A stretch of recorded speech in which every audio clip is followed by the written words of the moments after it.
Assalamualaikum warahmatullahi wabarakatuh. Selamat siang, Om Swastiastu, Nama Budaya, Salam Kebajikan. Yang kami hormati Ketua Komisi 2 DPR RI, Bapak Haji Doli Kurnia Tanjung, yang juga sebagai Dewan Pembina DPP Abdesi.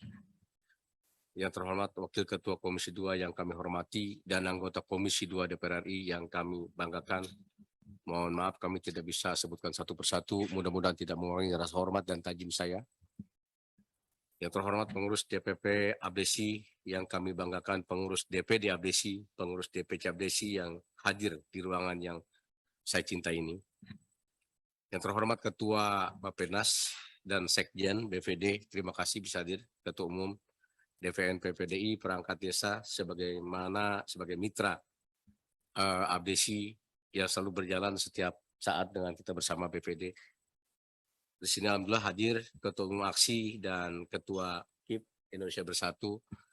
Dan saya baru ketemu nih, terima kasih nih, dua organisasi baru ini bisa sinergik pada hari ini bersama kita. Amin. Terima kasih, walaupun masih baru, sebenarnya saya baru ketemu hari ini Pak. Terima kasih. Bapak Pimpinan Komisi dan anggota DPR RI yang kami hormati dan kami banggakan. Kami pengurus DPP Abdesi mewakili kepala desa dan perangkat desa aktif di seluruh Indonesia mengucapkan banyak terima kasih atas pelaksanaan RDPU yang dilaksanakan hari ini. RDPU ini adalah bentuk nyata bahwa DPR RI senantiasa menjadi lembaga yang dapat merasakan suasana batin pemerintah desa di 74.961 desa seluruh Indonesia. Anggota DPR RI memahami betul masalah-masalah yang dirasakan dari pelaksanaan Undang-Undang Nomor 6 Tahun 2014 tentang desa. Kami percaya bahwa Bapak dan Ibu anggota Komisi 2 DPR RI akan mampu mengakomodir aspirasi yang akan kami sampaikan dalam rapat dengar pendapat umum pada hari ini.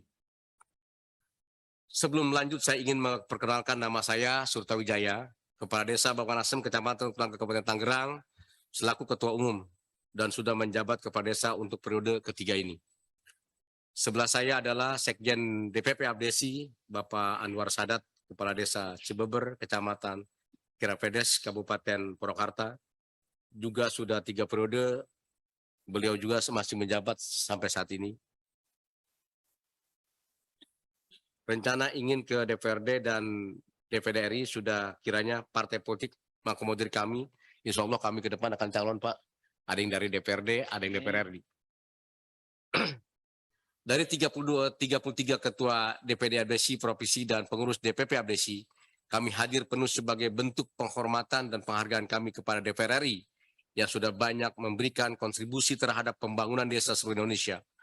Melalui kesempatan ini juga kami mengucapkan terima kasih kepada Bapak Presiden Jokowi yang setiap tahun duduk bersama Abdesi mendengarkan keluhan dan aspirasi desa seluruh Indonesia. Ketua, Wakil Ketua, dan anggota Komisi 2 DPR RI yang kami hormati. Forum yang mulia ini tentu kami ingin memperkenalkan bahwa Abdesi adalah organisasi profesi pemerintahan desa tertua di Indonesia yang berdiri tanggal 17 Mei 2005. Abdesi organisasi yang lebih tua dari Undang-Undang Nomor 6 Tahun 2014 tentang desa. Pengurus Abdesi pun saat ini umumnya terlibat dalam mendorong lahirnya Undang-Undang Desa tahun 2014. Abdesi saat ini beranggotakan 6.000 lebih desa seluruh Indonesia telah terbentuk di 33 provinsi dan 401 kabupaten Indonesia, masih ada tersisa 15 kabupaten kota belum terbentuk hingga saat ini. Abdesi yang anggotanya adalah kepala desa aktif dan kepala desa punya juga perangkat desa akan senantiasa berkiblat pada pemerintah sah melalui presiden, gubernur, bupati, wali kota. Abdesi tidak berapresiasi dengan kepentingan politik praktis. Abdesi lahir untuk mendukung percepatan pembangunan desa dalam rangka penyelenggaraan pemerintahan desa, pembinaan kemasyarakatan desa, dan pemberdayaan masyarakat desa. Ketua, Wakil Ketua, anggota Komisi 2 DPR RI yang kami hormati, dalam pandangan Abdesi, revisi Undang-Undang Nomor 6 tentang desa penting dilakukan untuk menjawab persoalan dan rasa setelah berlangsungnya selama 8 tahun. Evaluasi ini sangat penting guna mengevaluasi pelaksanaan, implementasi, dan sinkronisasi Undang-Undang Nomor 6 Tahun 2014 dengan kondisi masyarakat serta dengan undang-undang lainnya yang terbit setelah tahun 2014. Dalam pandangan Abdesi, ada dalam 10 klaster pokok yang perlu dilakukan revisi. Penyesuaian penambahan dan pengurangan. ABDC telah membentuk tim melakukan pendalaman dan saat ini masih bekerja dipimpin oleh Ketua MPO DPP ABDC Bapak Muhammad Asri Anas dan Saudara Agung Heri Susanto PST. Beliau adalah mantan Sekjen ABDC. Sekarang beliau menjabat dia itu di MPO. Adapun 10 poin pokok yang kami maksud yaitu: 1. Kedudukan dan jenis desa. 2. Tugas tanggung jawab penataan desa. 3. Kewenangan desa. 4. Penyelenggaraan pemerintahan desa. 5. Peraturan desa. 6. Keuangan dan aset desa. 7.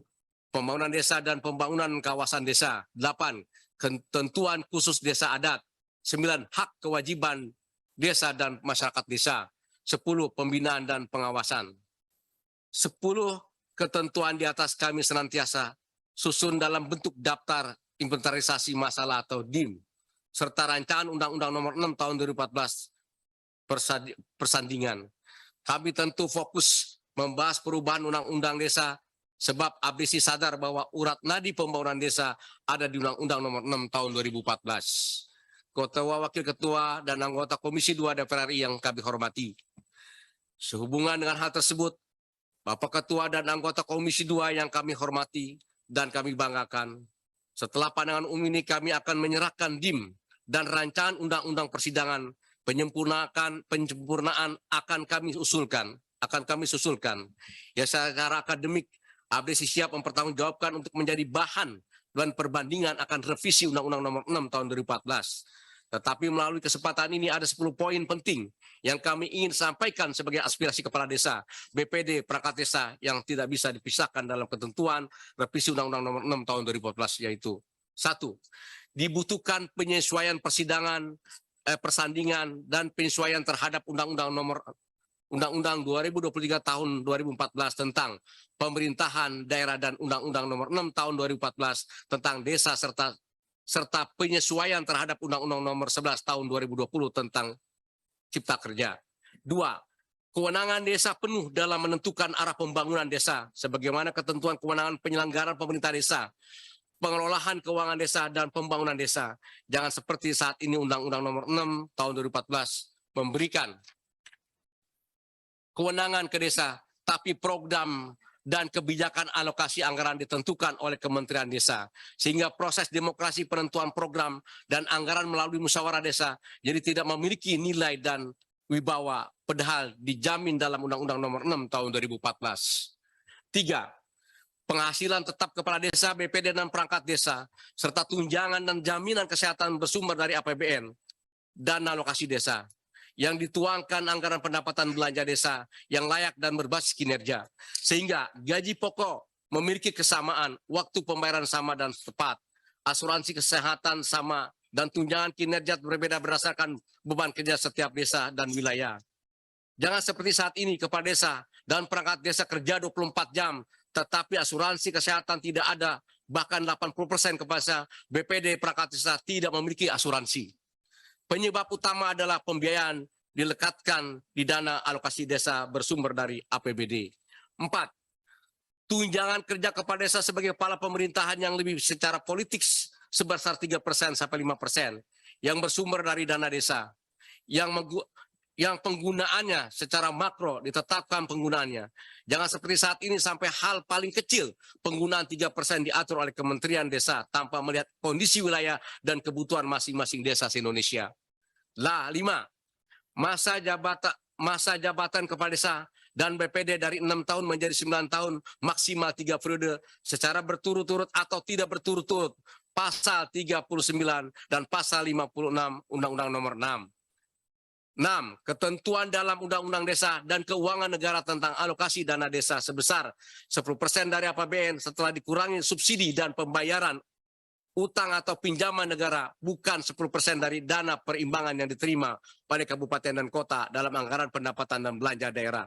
Setelah dikurangi dana alokasi khusus, 10% dari APBN akan membuat desa maju mandiri dan menjadi pusat pertumbuhan, mengingat penduduk Indonesia sebesar 85% bermukim di desa dan wilayah NKRI 92,1% adalah wilayah desa. 7. koordinasi pelaksanaan tugas pemerintahan mulai dari pemerintah pusat, provinsi, dan kabupaten yang melakukan tugas pemerintahan ke wilayah desa agar melakukan koordinasi penuh ke pemerintahan desa, termasuk tugas yang sifatnya bisa dilimpahkan agar diserahkan ke pemerintahan desa. Studi kasus program kementerian dan lembaga banyak masuk ke desa tetapi tidak melalui koordinasi pemerintahan melalui pendataan, pelaksanaan, dan evaluasi program, termasuk pendataan BPS, pendataan penduduk miskin, tidak melibatkan pemerintahan desa, tetapi kembali ke desa ketika ada masalah, termasuk data sangat banyak tidak update. 8. Substansi demokrasi dalam pemilihan kepala desa bisa dimaknai pemilihan berhadapan dengan kotak kosong. Pilkades dapat berhadapan kotak kosong sebab sangat banyak pilkades dilaksanakan di mana seorang calon berhadapan dengan calon boneka. Sengketa pemilihan kepala desa dan pemilihan kepala desa dan BPD dilakukan secara serentak guna menciptakan efisiensi dan demokrasi yang lebih sehat. 8. Mekanisme pencalonan kepala desa, BPD serta pelaksanaan terhadap tahapan dilakukan oleh lembaga khusus, bisa jadi lewat KPUD, sehingga proses lebih demokratis, terukur, dan jauh dari intervensi politik daerah. Contoh saat ini marak terjadi banyak calon incumbent kepala desa digugurkan oleh panitia seleksi yang dibentuk oleh bupati karena dianggap bukan orang bupati. Termasuk penyelesaian sengketa pilkades diselesaikan di badan lembaga khusus yang ditunjuk tanpa masuk ke lembaga peradilan hukum. Studi kasus ada pemilihan kepala desa harus pemilihan ulang karena rekomendasi pengadilan negeri. 8. S10. Syarat pencalonan kepala desa diperketat dengan mempertimbangkan aspek atas pendidikan dan lembaga domisili di wilayah desa dalam rangka meningkatkan kapasitas dan kualitas kepala desa. 11. Pejabat kepala desa dipilih melalui musyawarah desa, bukan diangkat dan ditunjuk oleh bupati. Pejabat yang terpilih melalui musyawarah desa ditetapkan oleh bupati guna menghormati demokrasi desa dan musyawarah desa.